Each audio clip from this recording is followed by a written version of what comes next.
Hi everybody, it's Friday. I'm sorry, Melissa, I missed Tuesday. I had fully intended on vlogging, but the time got away from me. I'm so sorry. And next week I won't be here because guess what? Next week we're going to be in Vancouver. We're going to Vancouver for Christmas.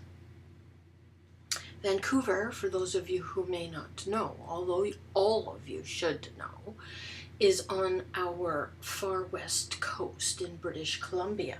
And Christopher and Lisa and Chun and Vienna are coming from Hong Kong, and we're going to meet them there. So Pat and my sister and I, we get on an airplane Sunday and we're flying to Vancouver. Christopher has rented a house that will accommodate all of us, and we're going to have 7 days. We go Sunday, we come back Sunday. 7 days with Vienna and everybody else. And I'm very excited because it will be, well, you can just, you know it's going to be wonderful. So I'll take pictures. Vancouver's generally rainy. Christopher was wanting Vienna to see the snow. I'm not sure that she's going to, although they have talked about going up to Whistler. Anyway, I wasn't going to show Christmas cards this year, but I got a fabulous one. Well, I shouldn't say it that way, should I? But listen.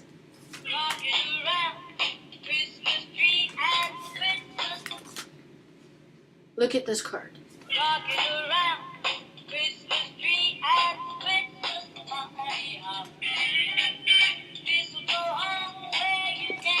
Isn't that wonderful? It's from Melissa and James. And when I saw the envelope, I just about freaked because look at the stamps that she had to put on. Look at them all. Do you want to hear it again? We can have it playing in the background. Yeah, so I have been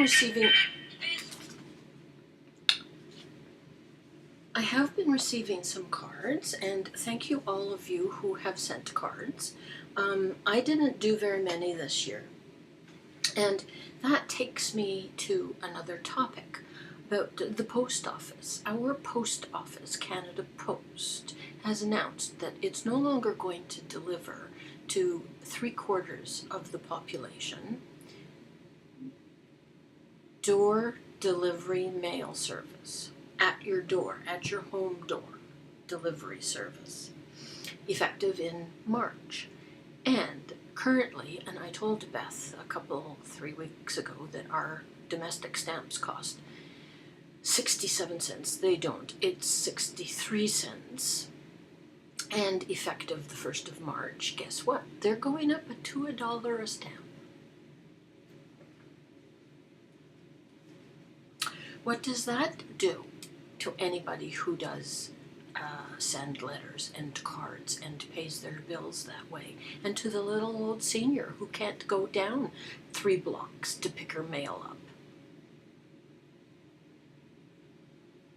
Anyway, I'm not happy about it, and I thought, of course, when they announced this, that I would go and buy, I don't know, as much as I could afford, $200, let's say, of the P stamps, so all of them would be stuck at 63 cents.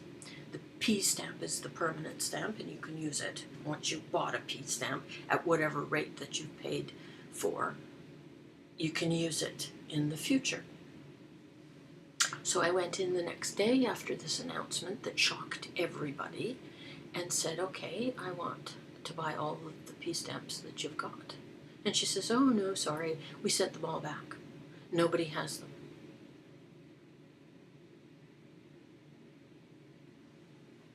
Just ask me how I feel. I am really, to put it bluntly, pissed off. I do have a few cards here that I will show you. Most of them are on display in the living room, and they're nicely put up, so I didn't want to disturb them, but I did grab a couple. Well, maybe I shouldn't even show any because somebody's going to be upset.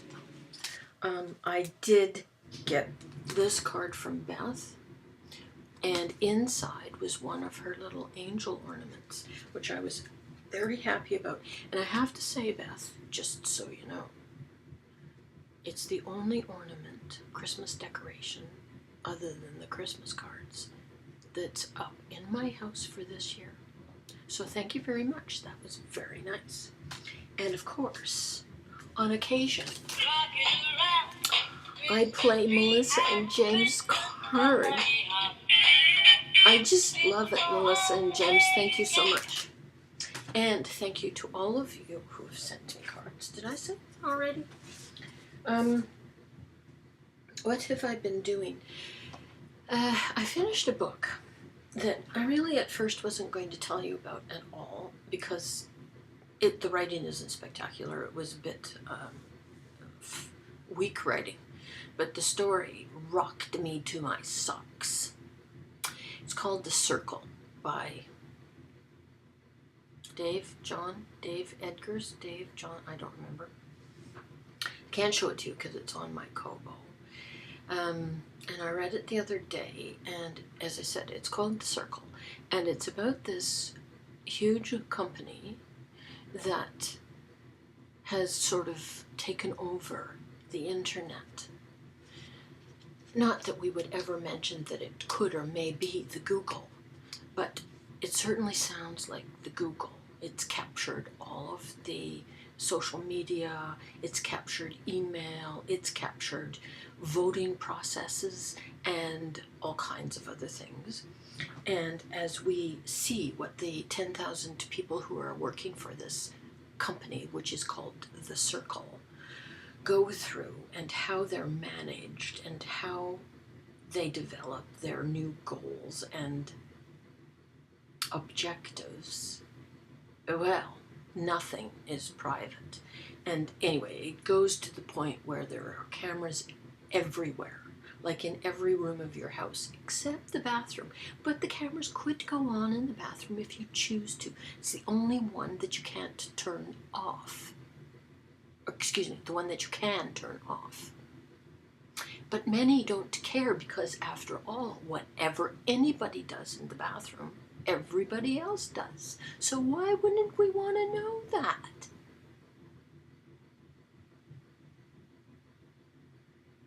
There are no secrets. If you're a weirdo, freako, horrible predator person, you have to stop or get caught because there are cameras everywhere. So nobody can be a little bit, off. Anyway, I found the whole book, the whole idea of the book, a little bit terrifying because we're sort of headed that way. These people who worked for The Circle had to accomplish a set number of contacts and what they called zings, which is like a tweet, I would imagine, or Facebook activity, and updates all the time, including doing their work. And they were rated on the percentage of time that they spent in responding and having a visibility on all the social media. Frankly, it scared the shit out of me.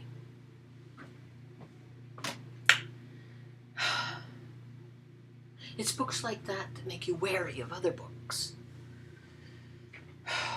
So I went back to Craig Johnson and I'm reading A Longmire Story. Look at my Claire.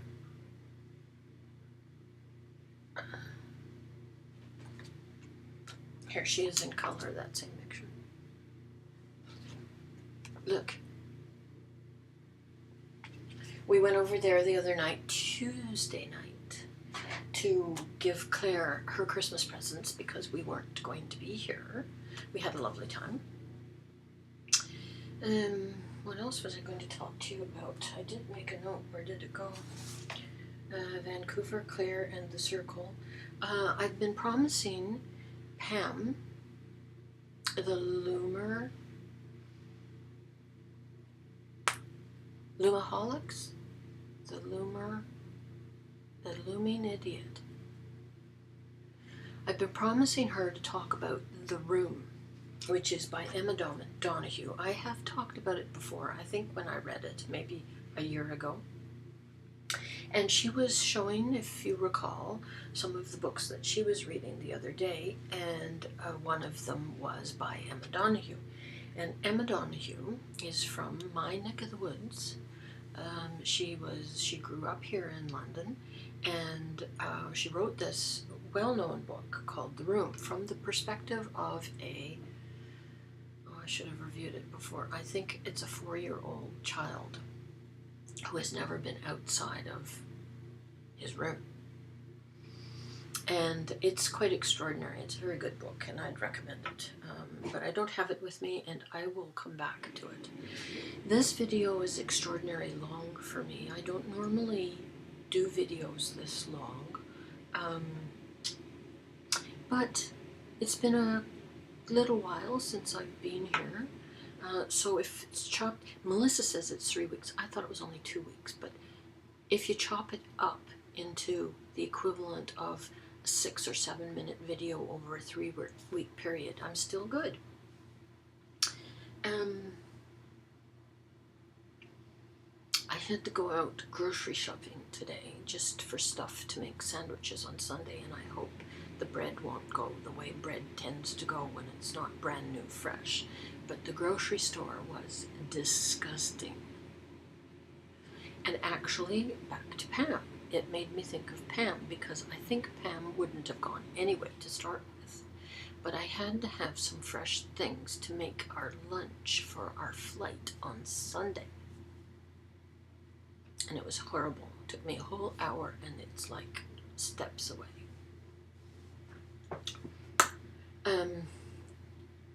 I hope all of you have a very Merry Christmas. I may be back before we leave on Sunday. Tomorrow, well, if I'm not back tomorrow, you won't see me again. But if I'm not, have a very Merry Christmas. I will be thinking about all of you. Thank all of you. Thank you to all of you that have sent cards and whatnot. I hope you have a happy and a Merry Christmas with your families. Or anybody that likes to be alone at Christmas, I hope you have a wonderful day. And I say that sincerely. I can't wait to give Vienna a squeeze. That's it, that's all.